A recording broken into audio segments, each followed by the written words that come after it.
Hey guys, and welcome to, I suppose episode number 1 of the third and final DLC for Dark Souls 2. So we're gonna make our way to the start point of this DLC, which is a little bit different from the other two. The other two were on the other side of great bosses. Oh well, we're gonna level up first. So we're gonna take our what did I take up? I think I took up Vitality? No. I don't remember. Yeah, I did take Vitality.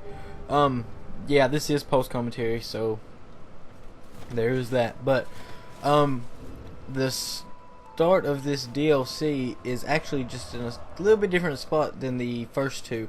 The first two were on the other side of, the Lord Souls, I suppose you'd call them. But this one is actually going to be at the Shrine of Winter. And I couldn't for the life of me remember where the Shrine of Winter was. So, you can see me here kind of struggling to recall and struggling to find my way to the Ruined Fork Road to take me to the Shrine of Winter.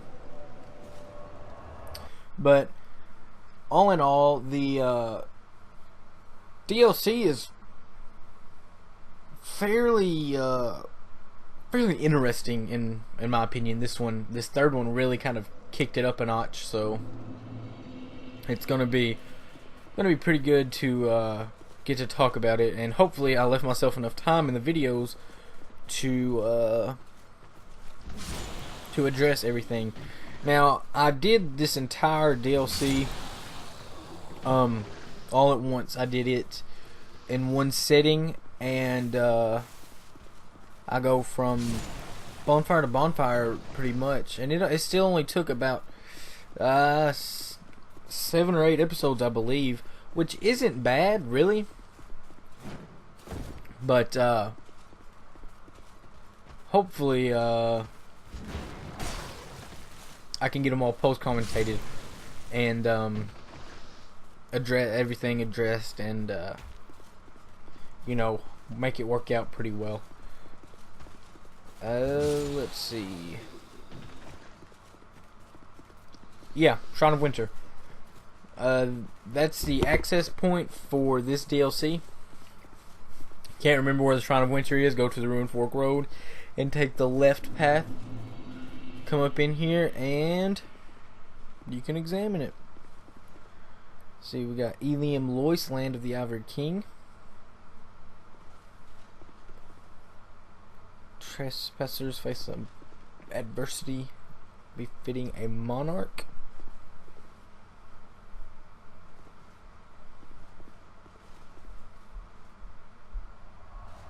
Anyway, so now we're on our way to Elium Lois, which is the area of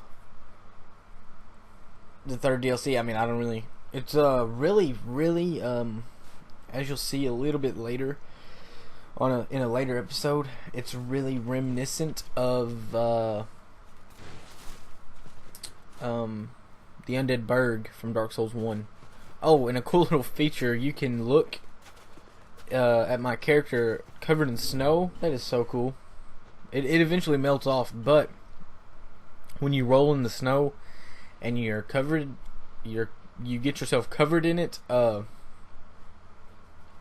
you eventually, it melts off, but when you're covered in it, you're slowed down just a little bit, I believe. Not a lot, but a little. So, yeah. Over the river and through the woods. I didn't even pay attention to the depictions on that door. I did use a player summon, like I have been like I've been enjoying doing, and he has gone through this DLC a couple of times, so he showed me where a lot of the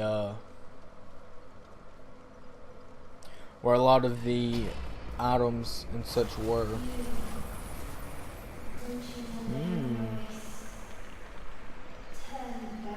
So The old chaos hungers still. the old chaos hungers still. That line of dialogue there, the old chaos hunger still, it kind of throws me off because the chaos flame, you know, this is all iced over and shit, but then the old chaos is still hungering, still hungry. I mean, I don't. That's what I don't understand. How everything has been iced over and looks like this, and the old chaos is still trying to manipulate its way. But who knows? However, we dive right in and go right on through. Really, I mean, not a whole lot else there is to say about it. When you go through the door up ahead here, it is I guess you'd call it a blizzard. You can see you have this kind of fog. It's almost like a fog, but it's more like a blizzard to me, I guess. Kind of handicapping your sight.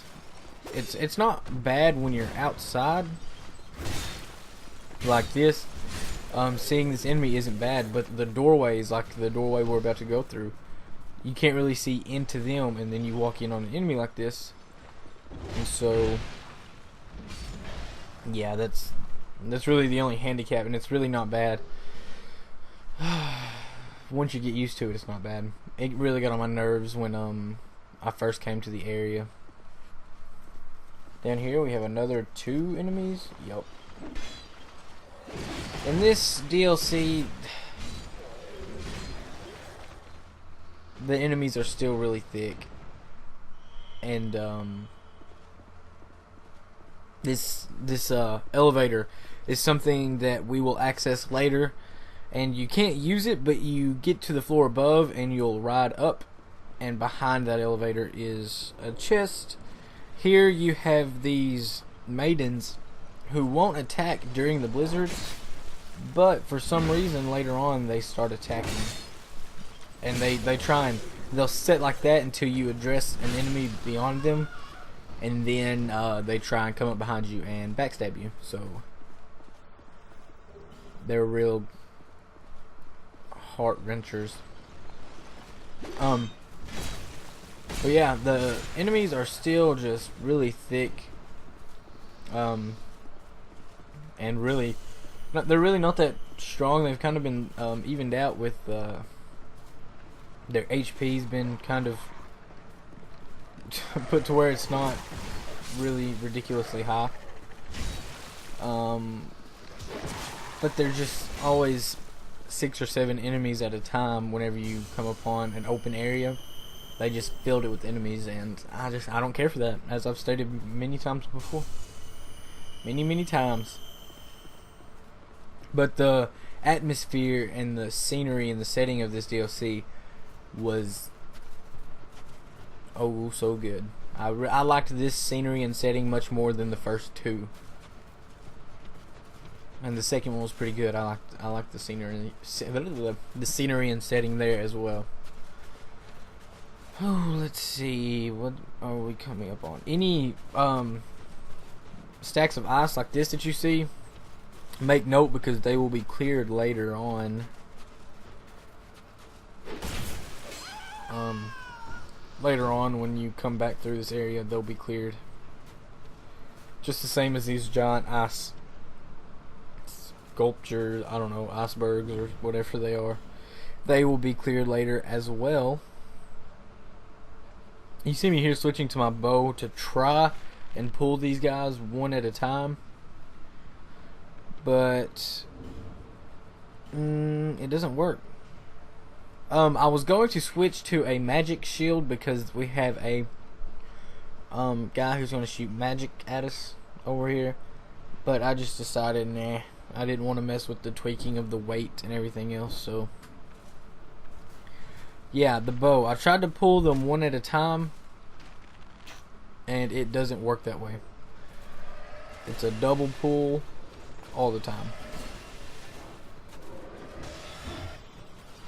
And I do not like that.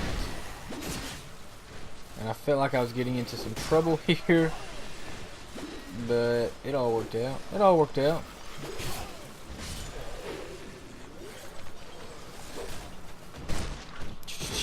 Backstab.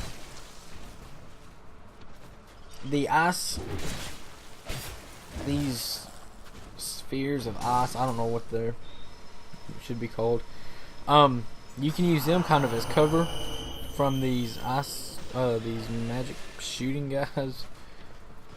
These, you seen I backstabbed that enemy a while ago. These with the ice spikes, ice crystals coming out of their back, you cannot backstab them. As would be kind of obvious, but yeah, you can't do it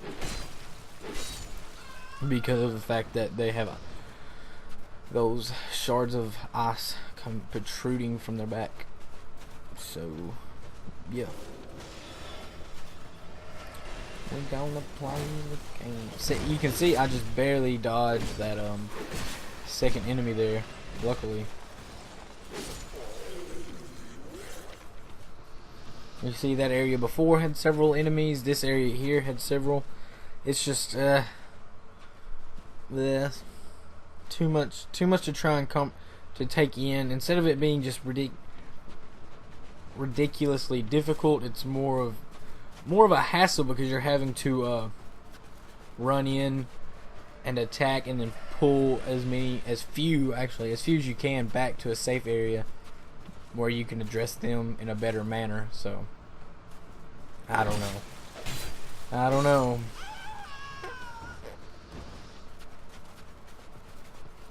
Up here I believe we have another.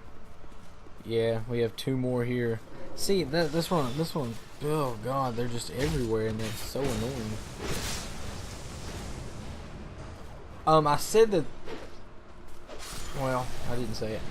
Any of these ice enemies, I guess, can fire those magic attacks from their spear. Any of them that use that spear can fire those magic ice shards at you, or whatever they're called.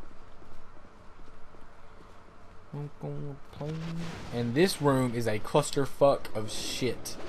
Just stay at. This room is so bad.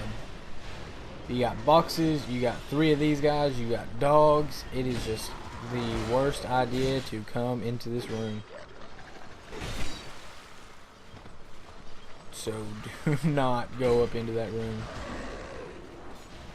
When you see me getting turned here, it was a bad situation. Pretty bad situation. Whoo.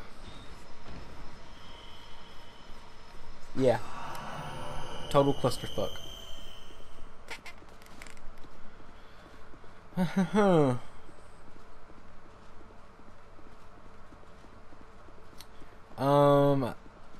I would suggest going right first, just to get all the items and such around the area. You see, this guy has a spear, so I don't know if they can fire. I don't think they can fire that magic attack from the spear, but I know any that carries the rapier that we picked up, they can fire that spear. You see here, you got 2 of these maidens. Just gonna go ahead and kill them for the souls at least. They don't do anything, so what's the worst that can happen? There's the room where we came from, so no need to drop down. And this giant motherfucker, pretty much the golem. They remind me of the golem from Seath's archives, the Duke's archives. Seath the Scaleless's malformations from Dark Souls 1. Jumping off, and that was good advice. Now from here we're gonna go down once more, and we got Monastery Charm. Not really super useful, but kind of useful, I guess. dark clutch ring. That's the dark clutch ring is pretty cool. I believe what it does is sometimes, no, it's not that one. Increases your dark attack. So someone such as Derek the Crab or player summon we have, he's using hexes, so the dark clutch ring would be useful to him. Oh yes, yes it would. Now we go back to that room and go to the left, to the leftmost door, and what do we find? Da-na-na-na-na. More shit. This guy. This is another example of the stacks of enemies, and their poise is really high, so you're stuck behind a shield until they stop attacking, and it's just really bad. Somehow I couldn't hit this maiden. I missed 3 out of 4 times. I'm attacking in the wrong direction. It was just a bad time. Bad time. But yeah, up here you get another. See, he's using the ice rapier, which it itself has the special property of firing the magic attack. So back there is a way that we will go there later. Not now, but later. Nothing there for us now. We'll go there later. We will go. Oh, undead citizen, which is kind of strange for him to be here, but I don't know. They're here. There's a hidden door behind a stack of boxes, and we will end up somewhere. I don't know where. Through the ice cavern. We're about to go get an item, actually. I can't remember what it is. Their defense is really high for these ice golems, I guess. Their defense is really high, and that's only probably because they're made of ice, I would assume. That thing wasn't fooling me at all. I knew when I seen that, I was like, that thing is gonna come out the wall. Anyway, yeah. Old Bell Helm. Oh yeah, that's what we got. I forgot about that. But we are actually about to close up this episode. I'm gonna try and get these out in rapid succession because I just need to commentate them. I have a new mic, so I can do that a little bit easier. And we're about to go get this bonfire. So we'll pick right back up from this bonfire in the next episode and move forward from there. So until then, guys, I hope you're enjoying the videos. I don't know. But yeah, I will try and keep the content coming as fast as possible, and until the next episode, I will see you guys later. Peace.